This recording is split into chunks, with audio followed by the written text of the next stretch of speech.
Olá, pessoal, que a paz do Senhor esteja com vocês. Espero que vocês estejam bem. Mais uma parte do estudo Lê e Entenda a Bíblia.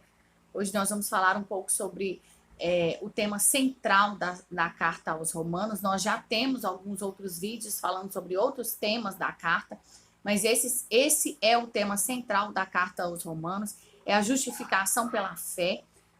Paulo fala bastante sobre esse tema, ele discorre bastante sobre esse assunto na carta.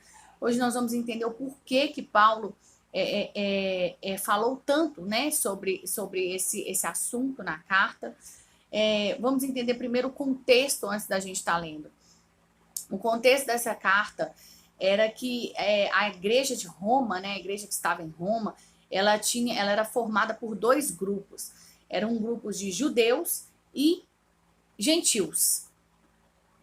Esses dois grupos, até aquele momento, pessoal, viviam uma certa tensão entre eles, né? Para quem não sabe, nós já falamos em outros vídeos, quem são os gentios? São aqueles não judeus. E havia um certo preconceito, claro que havia um certo preconceito entre esses grupos, né? Tanto o gentio com o judeu e o judeu com o gentio. Então havia ali estava havendo uma tensão. E Paulo escreve para exortá-los, para ensiná-los e para mostrá-los que não havia privilégios para Deus, que todos pecaram e todos estavam destituídos da glória de Deus e que era necessário eles entenderem que a justificação não vinha por obras, e ela vinha pela fé em Cristo Jesus. E todos que estavam ali, se tinham essa fé em Cristo Jesus, se tinham crido em Cristo, eles estavam no mesmo grupo, eles estavam na mesma medida, no mesmo patamar ali. Não havia privilégios para judeus por serem circuncidados e nem para gentios que tinham acabado de chegar. Então nós vamos ler alguns trechos das explicações de Paulo em relação a esse assunto. Lá no versículo 21 do capítulo 3 diz assim: mas agora se manifestou uma justiça que provém de Deus, independente da lei, da qual testemunham a lei e os profetas, justiça de Deus mediante a fé em Cristo Jesus para todos os que creem. Foi o que foi dito no início. Paulo começa a explicar para eles que a justiça que se manifestou, ela é independente da lei, ela é independente daquilo que aquele povo conhecia. É uma justiça que vem pela fé em Cristo Jesus. E aí ele diz assim: não há distinção, pois todos pecaram e estão destituídos da glória de Deus, sendo justificados gratuitamente por sua graça, por meio da redenção que há em Cristo Jesus. Cristo se rendeu por nós. Então, por meio dessa redenção, por meio dessa entrega de Cristo para a humanidade, houve a justificação. Pulando para o versículo 27, ele diz assim, onde está então o motivo de vanglória? Ou seja, vocês que estão se gloriando aí na igreja, talvez por serem circuncidados ou por serem judeus, ou que seja o seu motivo de vanglória, onde está esse motivo de vanglória? Sendo que todos pecaram, sendo que Cristo morreu por todos. Ou seja, todos que creem pode alcançar essa graça que Deus disponibilizou para todos. Aí ele continua assim, é excluído, ou seja, não tem motivo de vanglória. Baseado em que princípio? No da obediência à lei? Na obediência à lei? Não, mas no princípio da fé. Eu não tenho que basear a justificação ou me vangloriar baseado no princípio da lei.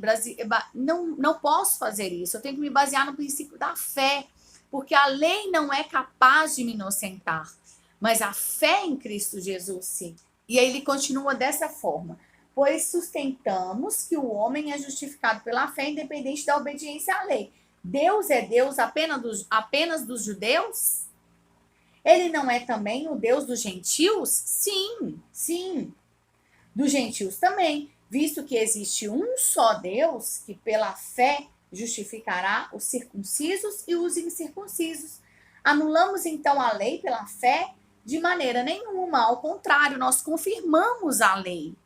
Por que a lei é confirmada? Porque se a partir dela eu tenho consciência do pecado, eu estou confirmando a lei sim na minha vida. Eu não estou anulando a lei, mas eu estou também tendo a consciência que não é por ela que sou justificado, sou justificado pela fé em Cristo.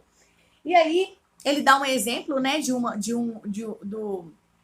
um patriarca que era naquela época, né, até hoje conhecido como pai da fé, e ele aí começa a falar de Abraão. Ele diz assim, ó, Abraão creu em Deus e isso lhe foi creditado como justiça. Isso foi lhe dado um crédito como justiça.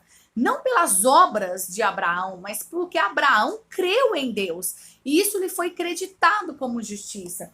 E ele ainda cita no versículo 7, no versículo 6, ele ainda cita uma passagem onde Davi diz como são felizes aqueles que têm suas transgressões perdoadas, cujos pecados são apagados. A Bíblia diz que nossos pecados são lançados no mar do esquecimento. E como são felizes essas pessoas, né? Como pessoas que se sentem leves, tranquilos, pecados apagados, suas transgressões perdoadas, como diz ele. Como é feliz aquele quem o Senhor não atribui culpa. Não atribuir culpa é a justificação. Nós já falamos em outros vídeos sobre isso. A justificação é não atribuir culpa. E aí, Paulo diz, destina-se, lá no versículo 9, ele diz assim, destina-se essa felicidade apenas aos circuncisos ou também aos incircuncisos? Já dissemos que no caso de Abraão, a fé lhe foi creditada, foi lhe dado um crédito pela fé, né? Como justiça, a fé lhe foi creditada como justiça. Sobre quais circunstâncias? Sobre quais circunstâncias Abraão ganhou esse crédito de justiça? Aí ele diz assim, ó, antes ou depois de ter sido circuncidado? Não foi depois, mas antes. Antes, primeiro Abraão creu. E aí depois, assim ele recebeu a circuncisão como sinal, como selo da justiça que ele tinha pela fé. Portanto, ele é o pai de todos os que creem, sem terem sido circuncidados, a fim de que a justiça fosse creditada também a eles. E é igualmente o pai dos circuncidados, que não somente são circuncidados, mas também andam nos passos da fé que teve nosso pai Abraão. E é isso que Paulo quer deixar bem claro na carta, que não há motivos para discussões desse tipo, não há motivos para divisões, não há motivos para distinção de pessoas dentro da igreja, que isso não podia estar acontecendo ali dentro, que de formas diferentes eles tinham ali o mesmo patriarca, Abraão, que creu antes de ser circuncidado e creu também após ser circuncidado, ou seja, tinha a sua aliança por meio da circuncisão, mas que antes havia crido em Deus. E que a palavra possa penetrar nos nossos corações todos os dias. Que Deus te abençoe.